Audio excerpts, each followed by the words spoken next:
안녕하세요. 헤드헌터TV의 박규봉입니다. 오늘은 경력직 면접에서 실패하는 7가지 사유에 대해서 알아보겠습니다. 제가 헤드헌터로서 13년 근무하면서 다양한 후보자도 만났고, 또한 기업체에서 인터뷰어로 참여 요청을 받고 그동안 수많은 후보자들을 만나본 결과 한 7가지로 좀 정리가 될 것 같습니다. 따라서 오늘은 경력직들이 인터뷰에서 실패하는 7가지 이유에 대해서 한번 점검해 보도록 하겠습니다. 첫째, 너무 솔직한 이직 사유입니다. 가장 흔한 실수 중 하나로 부정적 내용의 이직 사유를 면접에서 가감히 털어놓는 경우입니다. 면접관들은 대부분 면접 분위기를 지원자에게 편안하게 이끌어갑니다. 그래야 지원자가 경계심을 풀고 본래의 습관이나 평상시 태도가 자연스럽게 나오기 때문입니다. 예를 든다면 이직 사유로 현재 재직 중인 회사나 전 직장에 대해 문화가 안 좋다, 야근이 많다, 연봉이 적다, 실적이 나쁘다 등 다양한 부정적인 이야기를 할 수 있습니다. 물론 사실이겠죠. 그러나 편한 분위기라고 면접관 앞에서 너무 나가는 행동은 여러분이 면접 후 돌아보면 아차 하는 후회가 올 수 있습니다. 이전 직장에서 갈등이 있더라도 부정적인 뉘앙스를 풍겨서는 안 됩니다. 가급적 이직 사유는 명확하되 발전적 내용을 포함해야 아주 좋습니다. 가령 현재 직장에서도 인정받고 만족하지만 몇 년을 근무했기에 기사처럼 큰 조직에서 커리어를 발전시키고 싶다. 또는 기사 프로젝트는 제가 해왔던 전문 분야라 더 기여할 수 있어서 지원하게 했다. 이런 식으로 다양한 긍정적인 이슈를 여러분께서 찾아내시길 바랍니다. 특히 이젠 상사에 대한 험담은 절대 금물입니다. 앞에 있는 면접관이 자신의 상사가 될 수 있다는 점을 항상 명심해야 됩니다. 둘째, 경력직 면접의 목적은 업무 능력 검증입니다. 신입의 경우 경험이 없으므로 가능성을 평가하는 반면 경력직의 경우 이제껏 해온 업무 능력을 평가하는데 면접의 목적이 있습니다. 예를 들어서 신입 같은 경우는 스펙을 많이 보죠. 그 스펙이라는 게 한 5가지 정도 보지 않습니까? 학력, 그 다음에 학점, 그 다음에 토익 점수, 그 다음에 어학 능력, 그 다음에 자격증. 그러나 경력직은 이런 물론 스펙도 중요합니다. 경력직도 학력이나 경력 사항, 어학 능력은 아주 끝까지 이렇게 경력 이직 동안 쫓아다닐 수 있습니다. 그러나 경력직은 이제껏 해온 업무 능력을 검증하는데 면접의 주 목적이 있습니다.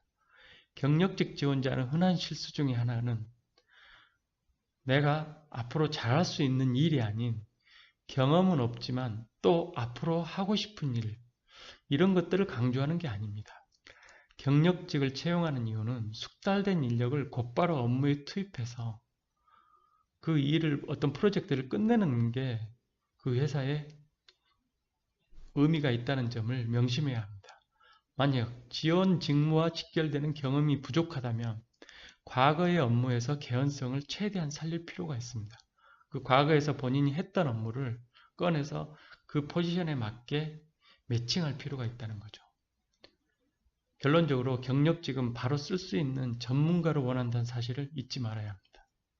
세 번째, 경력사항 거짓말은 절대 금물이다. 경력기간이나 업무 경험의 과장이나 허위사실을 포함하는 경우가 종종 발생합니다. 그러나 기업들의 면접 기법은 나날이 발전하고 있으며 대표적인 예로 역량면접의 대대적인 도입을 들 수 있습니다. 역량면접은 한 가지 사례를 여러분들 심층적으로 파고들면서 피면접자의 과거 행동을 꼼꼼히 복귀하기 때문에 거짓말하면 금방 탄로나게 되어 있습니다. 뿐만 아니라 요즘은 개인의 평판을 조회하는 기업도 굉장히 늘고 있으므로 거짓말은 절대 금물입니다. 요즘 레퍼런스 체크하는 기업들이 50% 넘는다는 통계가 나오고 있습니다. 또한 특히 과거 이직 경험을 줄이기 위해서 2, 3개 기업을 한 경력에 몰아넣는 경우가 가끔 발견되는 경우가 있습니다. 그러나 이것은 입사에 꼭 탈이 나게 됩니다. 인사팀에서 국민연금이랄지 건강보험, 자격증 과거 기록을 검토해 보면 거기에 다 나와 있습니다. 따라서 결론적으로 경력사항은 부끄러운 게 아니라 본인의 자부심이라는 생각으로 결코 과장이나 허황되지 않게 정직하게 기록하는 게 가장 좋습니다. 그 다음에 네 번째, 면접관은 지원자의 태도를 예의주시한다. 당연한 사실인데도 많은 사람들이 태도 면에서 불합격 판정을 받습니다. 면접 시간 엄수와 깔끔한 옷차림, 반듯한 자세는 기본입니다. 면접의 경우 상대적으로 편안한 분위기로 진행을 합니다. 그러다 보니 사소한 예절을 지키지 않는 일이 종종 발생하게 됩니다.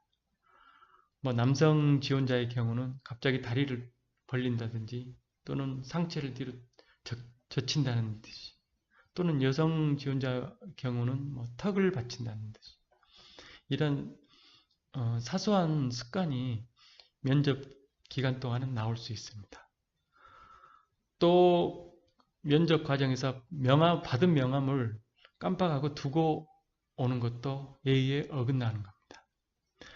미국의 심리학자 노먼 라이트 박사는 대화 중 전해지는 내용 중 언어가 차지하는 비중은 7%에 불과하다고 했습니다. 즉, 음성과 몸짓 등 전체적인 인상에서 당락이 결정된다는 뜻입니다. 면접 전에는 거울을 보고 사전 연습을 하는 것이 아주 좋습니다. 면접은 실력도 중요하지만 세련된 자신의 이미지와 브랜드를 파는 것이라는 것을 잊지 말아야 됩니다. 다음은 다섯 번째, 지원 회사와 직무에 대해 숙지하라. 같은 업종, 직종이라도 회사마다 직무의 성격이 조금씩 다릅니다. 하지만 채용 공고에서 이런 차이를 전부 파악하기는 쉽지 않습니다. 결론은 지원 회사에 대해 사전에 공부해 두는 자세가 필요합니다. 자질 면에서도 높은 평가를 받고도 면접에서 탈락했다면 직무와 회사에 대한 이해가 부족하지 않았는지를 돌아봐야 합니다. 같은 자질이라도 회사의 인재상에 따라서 높거나 낮게도 평가될 수 있습니다. 결국은 회사가 바라는 게 어떤 부분인지를 명확히 파악하는 데서 그 면접의 승패가 갈린다고 봐야 합니다. 다음은 여섯 번째, 부정적인 어투는 NO. 면접관은 지원자에게 불리한 질문을 하기 마련입니다. 압박 면접도 요즘 많이 하게 됩니다. 이때 불리한 점은 그대로 인정하기보다는 자신의 강점을 살려서 긍정적인 방향으로 이끌어가는 설득력이 아주 중요합니다. 결국 지원자는 자신이라는 경력 상품을 회사에 파는 것이라 해도 무방하므로 긍정적이고 적극적인 이미지로 자신을 포장해야 합니다. 인터뷰 중에 어떤 것 같습니다. 가급적 될 수 있으면, 또는 잘은 모르지만 이렇듯 소극적이고 부정적인 어휘를 무의식 중에 사용하고 있지 않는지도 자신의 면접을 가능하면 녹음해서 꼭 다시 한번 들어볼 필요가 있습니다. 결론적으로 면접관은 임원급이고 바쁜 사람들이라 모호하고 불투명한 상태를 싫어하므로 대답도 결론적인 답변을 주어 시원한 느낌을 줘야 합니다. 자기 확신에 찬 결론적인 어법을 사용하는 게 가장 좋습니다. 일곱 번째, 무리한 요구를 하지 않는가. 자, 지원자들은 일반적으로 고용의 최우선 잣대로 업무 능력이라고 생각합니다. 하지만 기업은 1등 인재가 아니라 자사에 맞는 인재를 채용합니다. 즉, right candidate를 원하는 거죠. 기업마다 인재상은 다르지만 분명한 점은 지원자가 무리한 처우 조건을 요구하면 대개 차선책의 후보자를 선택한다는 것입니다. 여러분이 업무 능력이 뛰어나고 다른 후보자에 비해 평가가 높더라도 연봉이 맞지 않으면 차순위 후보자를 뽑을 수밖에 없습니다. 따라서 여러분께서는 지원하기 전에 그 회사 연봉 테이블을 확인하고 인터뷰에 임하는 것이 시간 낭비를 줄일 수 있습니다. 만약 여러분이 연봉을 낮춰서 그 회사에 입사한다고 생각해 보십시오. 근무 기간 내에 연봉 수준에 대한 아쉬움이 미련으로 남고 또 이직을 생각하게 됩니다. 그렇다면 단시일 내에 이직 경력이 계속 쌓이고 이력서만 망가지면서 결국은 실패한 이직이 되기 십상입니다. 또 기업 입장에서 보십시오. 기업 입장에서는 인재가 금방 떠나면은 회사는 많은 손실을 입게 됩니다. 따라서 업무 수준이 조금 낮더라도 전략적으로 처우 조건이 맞고 또한 지원 동기가 뚜렷하고 충성도가 높은 지원자를 회사는 선호하기 마련입니다. 이상 여러분, 경력직 면접에서 실패하기 쉬운 7가지에 대해서 알아보았습니다. 다음에도 경력직 이직에 필요한 좋은 정보로 여러분을 만나겠습니다. 이상 헤드헌터 TV의 박기봉이었습니다. 감사합니다.